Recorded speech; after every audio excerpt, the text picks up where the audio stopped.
Hello everyone, myself Ami Mehta, and now in the computer network we are discussing the component or the network core in which packet switching and message switching. So first we discuss packet switching.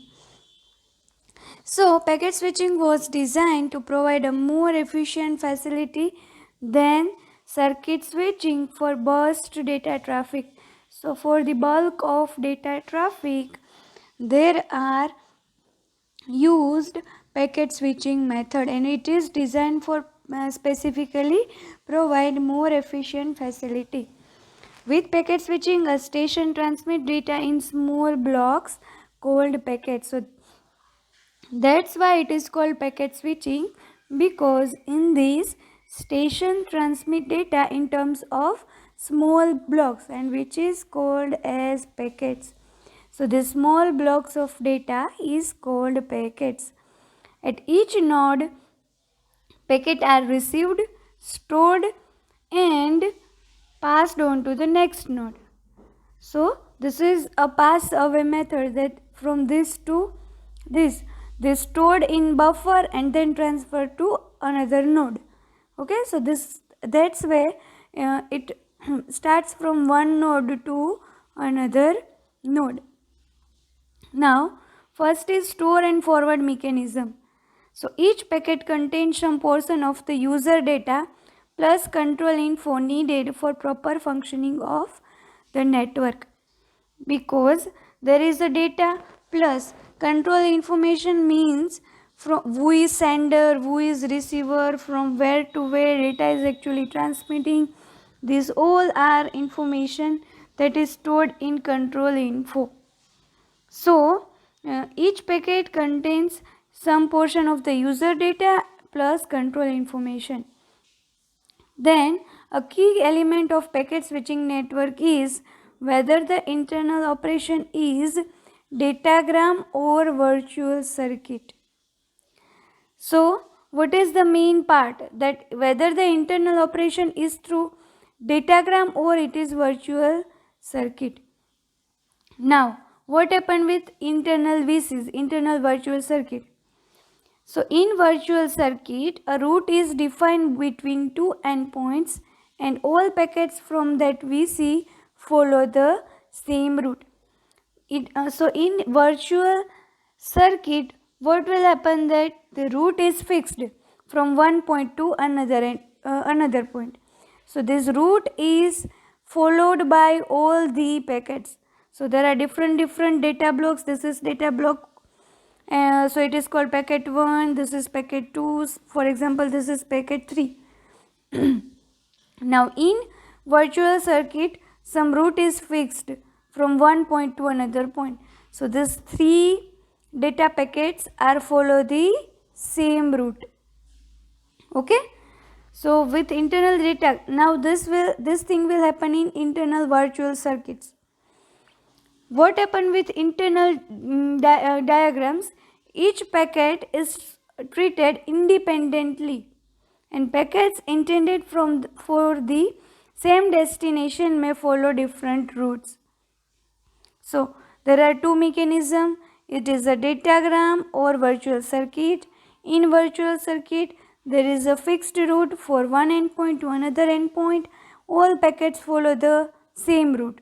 In datagram, there is no fixed route, and different route can be used by packets. So it is not necessary that packet number 1 is going to route. The same route can be followed by packet 2 and packet number 3.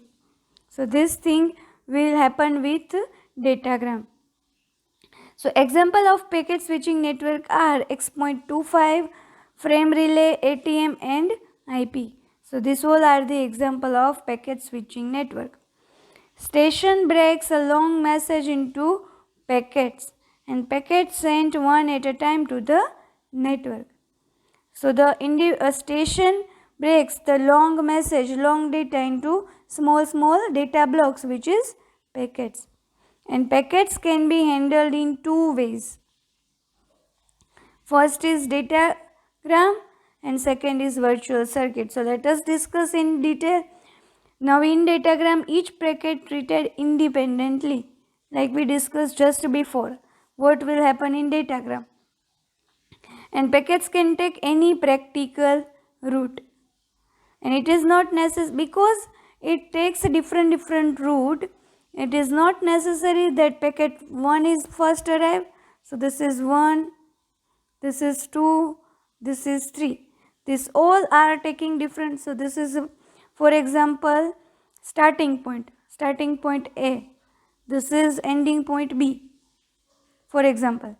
Now packet 1 is going to this route, packet 2 is going via this, so this is for 1, this is 2, and this is for 3. So it is not necessary that it is arriving in order. It may happen that the shortest route is this, so first here packet 2 is arrived, then 1 is arrived, then 3 is arrived. So packets may arrive out of order, means it is not in order, and up to receiver to reorder packets and recover from missing packets. So this all are about datagram.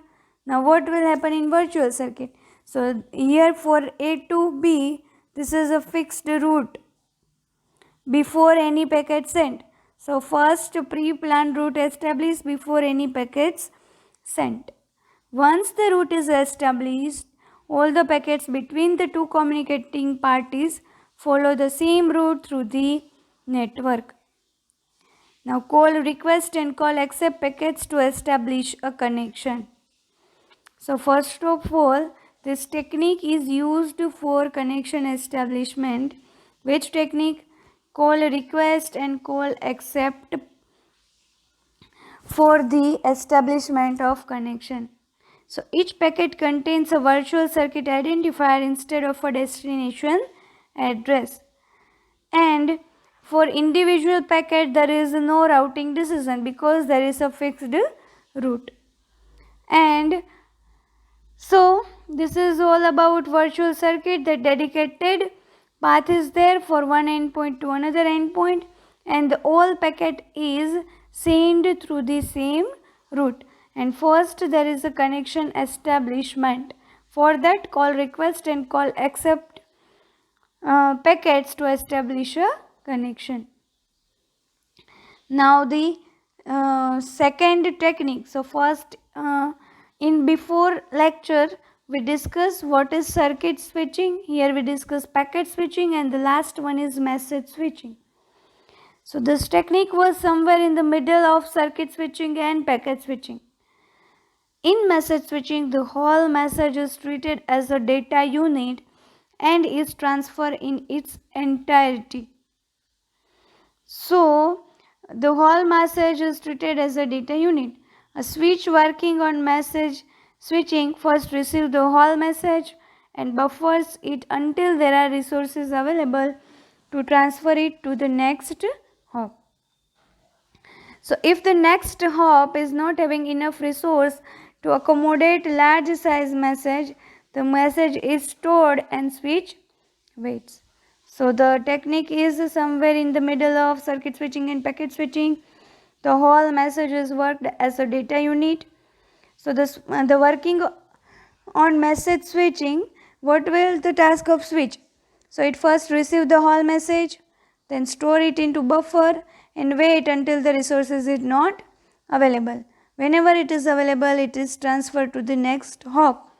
And if the next hop is not having the enough resources, then it is then message is stored and switch is waits. So basically these are the three techniques in the network core topic. First we already discussed in previous lecture, which is circuit switching, then the second one is packet switching, and the third one is message switching.